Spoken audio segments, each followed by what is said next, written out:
আমার রূপের যেই আগুন সেই আগুনেই বিসিএস ক্যাডার হবে আমার প্রেমিক। সুতরাং এই মুহূর্তে তাকে আমার অতিরিক্ত কোনো প্রেশার দেওয়ার প্রয়োজন নেই। এই মাইয়া অনেক আগে থেকে মোর পিছে লাইন ধরছে, কিন্তু মই ফাঁদে পা দেই নাই। যাদের প্রেম বসের সাথে, যাদের প্রেম সন্ধ্যা 7টা থেকে শুরু হয়, তারা আসলে প্রেমের কি বোঝে? সেটাকে কি আসলে প্রেম বলা যায়, নাকি আসলে জৈবিক চাহিদা বলা হয়, তা আমার জানা নেই মাননীয় সভাপতি। যেই মুহূর্তে কেউ কেউ সেরাটনে চলে যাচ্ছে, যেই মুহূর্তে কেউ কেউ শ্বশুরের সম্পত্তি দেয়া নেয়া করছে, সেই মুহূর্তে আমার প্রেমিক ঠিক রাত 10টার সময় আমাকে হল গেটে যেই বিদায়টি দিচ্ছে, সেটির মাধ্যমেই আসলে যুগের পর যুগ ধরে এই ক্যাম্পাস যুগলের প্রেমগুলো বেঁচে আছে। ধন্যবাদ মাননীয় সভাপতি। এতক্ষণ ধরে এত বেশি অস্বস্তিতে বসেছিলাম যে আসলে প্রেমের কথা শুনছি নাকি টাকা ছেটানো আর বিরিয়ানি ছেটানোর গল্প শুনছি, কিছুই বুঝতে পারছি না।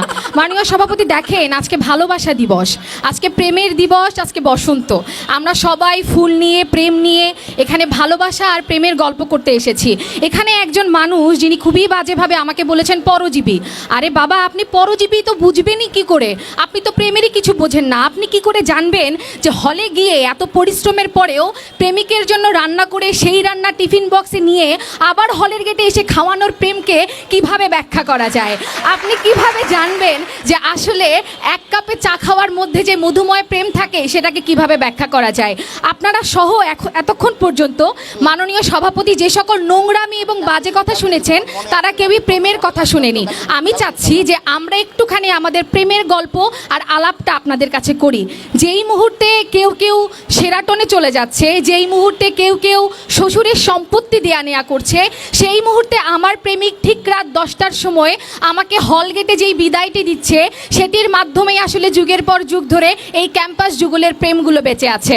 মাননীয় সভাপতি খেয়াল করে দেখবেন যে আজকে এই ঢাকা বিশ্ববিদ্যালয় ক্যাম্পাসে আমাদের যে চাকুরিজীবী যুগল আছে তারা এসেছেন, আমাদের পুরান ঢাকার যে যুগল আছে তারা এসেছেন, এবং একই সাথে সুবিধাবাদী যেই যুগল আছে, নানান রকম প্রেমিক প্রেমিকার কাটছাট করে তারাও কিন্তু নির্দিষ্ট একজনকে বেছে নিয়ে এখানে এসেছেন। কেন এসেছেন? কারণটা হচ্ছে সবাই মনে করে যে এই টিএসসি, এই ভিসি চত্বর, এই কার্জন অথবা এই হাকিম চত্বরে প্রেমিকের সাথে যেই কথাগুলো বিনিময় করা যায় সেগুলোই আসলে প্রেমের কথা, এবং বারবার সবাই মিলে সেই প্রেমেই ফেরত যেতে চায়। মাননীয় সভাপতি দেখুন, আজকে যখন আমার প্রেমিক আমাকে নিয়ে নানান রকমের কথা বললেন, আমি কিন্তু তাকে বাধা দেইনি। আমি চাইলেই বাধা দিতে পারতাম, কারণ আমি যেই বিশ্ববিদ্যালয়ে পড়ি সেটি আমাকে বাধা দেওয়াও শেখায়, প্রতিবাদ করতেও শেখায়। কিন্তু মাননীয় সভাপতি, আমি তো আজকে প্রেমের কথা বলতে এসেছি। আমার প্রেমিক যদি এদের সাথে তর্ক করে জিতে যায়, যাক না, প্রেমিকটা তো আমারই। তাই মাননীয় সভাপতি, আমি কিন্তু তাকে বাধা দিইনি। যেই ছেলের সিজিপিএ ছিল 2.9, সকালে 8টার ক্লাসে গিয়ে এক গাদা নোট করে সেই ছেলের সিজিপিএ হয়েছে আজকে 3.95। এই যে প্রেমিকার অবদান, এই ঢাকাইয়া প্রেমিকা, সুবিধাবাদী প্রেমিকা অথবা এই চাকুরিজীবী প্রেমিকা, তারা কেউই বলতে পারবে না যে তারা এতটুকু অবদান তাদের প্রেমিকের জীবনে রাখতে পেরেছে। মাননীয় সভাপতি দেখুন, আমি তাকে লাইব্রেরিতে যেতে এখনই জোরাজুরি করতে পারছি না, কারণ আপা একটা প্রশ্ন একটু পরে নেই প্লিজ। না, এই যে কথাটা বলে নেন। আপা সিজিপিএ, হ্যাঁ আচ্ছা বলেন, আচ্ছা বলেন। আমি যতদূর জানি এর সিজিপিএ তো এখনো 3.22। আপনার কোন প্রেমিকের সিজিপিএ 3.95 হয়েছে, একটু যদি ক্লিয়ার করতেন। একটা কথা বলে রাখি, আমি আমার মনের মধ্যে একটা ময়না পাখিকেই পুষি। অসংখ্য লাভ বার্ডস জোড়ায় জোড়ায় তো আমার মনের খাঁচায় থাকে না। সুতরাং যার মনে যা ফাল দিয়ে ওঠে তা আমাকে সেই প্রশ্নটি করে লাভ হবে না।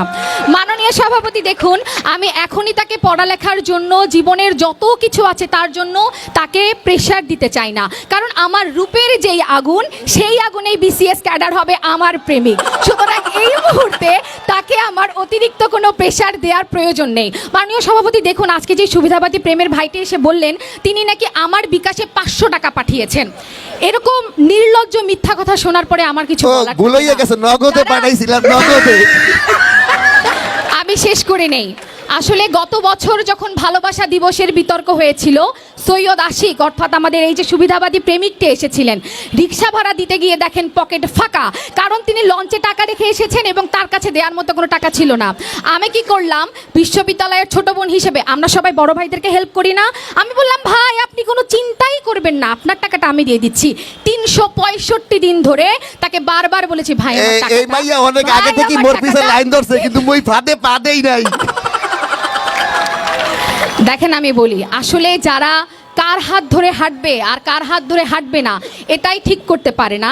আসলে যারা জানেই না যে অনেকগুলো প্রেমিকা কার পিছনে টাকা খরচ করব, টাকাগুলো খরচ না করে লঞ্চে রেখে আসি, তারা যে কোনো সময় যে কারোর প্রতি যে কোনো অপবাদ দিয়ে দিতেই পারে। সেই অপবাদগুলো আমি কাঁধে নিচ্ছি না। মাননীয় সভাপতি দেখুন যে তারা এক এক সময় এক একজনের এসে কথা বলেছেন। পুরান ঢাকার প্রেমিকা 32টা চিপার কথা বলেছেন, অথচ আমার ক্যাম্পাস, আমি জানিই না ক্যাম্পাসে কোনো চিপা থাকে। কারণ আমি তো বিশ্বাস করি প্রেম হবে চিঠিতে, প্রেম হবে কবিতায়, প্রেম হবে টিএসসি সোডিয়াম বাতির গানে। এখানে কোথায় চিপা আছে আর কোথায় কি আছে এইসব তো দেখার বিষয় আমার নয়। এরপর দেখুন এই চাকুরিজীবী যেই জোড়াটি আছে, আমি আসলে কোনো যুগলের প্রেমকে খাটো করে দেখতে চাই না, কিন্তু তারপরেও বলতে হয় যে যাদের প্রেম বসের সাথে, যাদের প্রেম সন্ধ্যা 7টা থেকে শুরু হয়, তারা আসলে প্রেমের কি বোঝে, সেটাকে কি আসলে প্রেম বলা যায় নাকি আসলে জৈবিক চাহিদা বলা হয় তা আমার জানা নেই। মাননীয় সভাপতি, মাননীয় সভাপতি দেখুন তিনি আরও একবার বলেছেন যে আমাদের ফার্স্ট ইয়ারে একরকম প্রেম থাকে, মাস্টার্সে একরকম প্রেম থাকে, আবার সেকেন্ড ইয়ারে একরকম প্রেম থাকে। আমি আসলে এমন প্রেমের কথা জানি না, কারণ আমার এত অভিজ্ঞতা নেই। আমি বিশ্বাস করি যে আমার যে প্রেমিকটি আছে প্রথম বর্ষ থেকে, যার সাথে আমার একটুখানি ইটিস পিটিস শুরু হয়েছিল, সেই ছেলেটির সাথে আসলে ওই আইআরে সকালে নাস্তা করতে গেলে কেমন লাগে, দুপুরবেলা টিএসসিতে বসে খেতে কেমন লাগে, কার্জন হলে গিয়ে বিকেলবেলায় হাত ধরে প্রেম করতে কেমন লাগে, সন্ধ্যার সময় শামসুন্নাহার হলের সামনে প্রেম করতে কেমন লাগে, আবার ঠিক রাত 10টায় রোকেয়া হলের সামনে গিয়ে বিদায় দিতে কেমন লাগে, এই প্রেমের অভিজ্ঞতাটুকুই শুধু আমার আছে।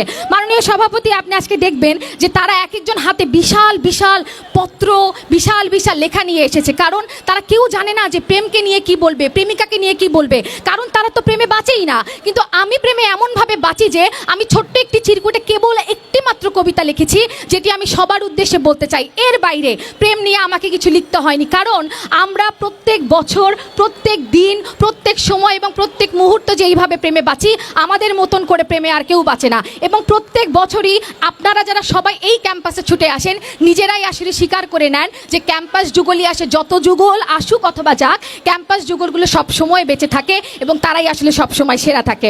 মাননীয় সভাপতি শেষ করব ছোট্ট একটা কথা বলে, সেটা হচ্ছে যেতে চাই না সেরাটনে, না হোক শ্বশুরের সম্পত্তি থেকে কিছু দেয়া নেয়া, ঠিক 10টা বাজার আগে হল গেটে তোমার যে বিদায় দেয়া, প্রেমের মতো প্রেম করতে আসলে আমরাই সেরা। মাননীয় সভাপতি, যত যুগল আসুক অথবা যুগল যাক, যুগল আসে যুগল যায় এমন যুগল কতজন পায়, আমাদের প্রেমের মতো যুগল আসলে কেউ পাবে না। বাচ্চা কাচ্চা, নাতি নাতনি সবাইকে ক্যাম্পাসের প্রেম, প্রেমিকা, ক্রাশ এদেরকে নিয়ে আপনি যে গল্প করতে পারবেন, অফিসের বস অথবা কলিগের সাথে, পুরান ঢাকার বিরিয়ানির বিনিময়ের প্রেমের সাথে অথবা সুবিধাবাদী প্রেমের কাছে আপনারা কখনোই প্রেমের এই বহিঃপ্রকাশ করতে পারবেন না। প্রেমের দিনে, ভালোবাসার দিনে প্রেম নিয়ে বাঁচুন। টাকা পয়সার দেয়া নেয়া অথবা বিরিয়ানি বিনিময় কিংবা পোস্ট পজিশনের বিনিময়ে কম করে করবেন। সবাইকে অনেক অনেক ভালোবাসা, প্রেম নিয়ে বাঁচবেন। ধন্যবাদ।